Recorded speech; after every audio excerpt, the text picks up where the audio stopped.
श्वास कसा द्यायचा आता हे सांग मध्ये काय असेल तर इंटरप्ट करून तुम्हाला सांगेल। आपल्याला त्या पेशंटला CPR द्यायचं। CPR कसं द्यायचंय?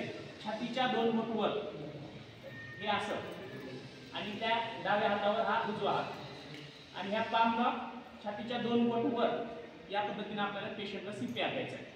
CPR देताना दोन्ही हात असे सरळ राहिले पाहिजे।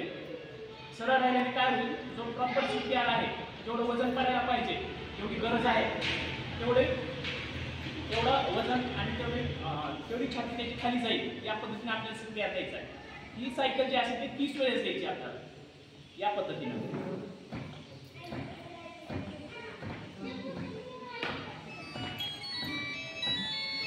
अशा पद्धतीनं 30 वेळेस जर सायकल झाली तर दुसरी स्टेप त्याच्यामध्ये आहे, याची श्वास अशा केल्याने त्याचा श्वास चालू होऊ शकतो। जो बंद पडलेला श्वास आहे तो एखाद्या चालू होऊ शकतो।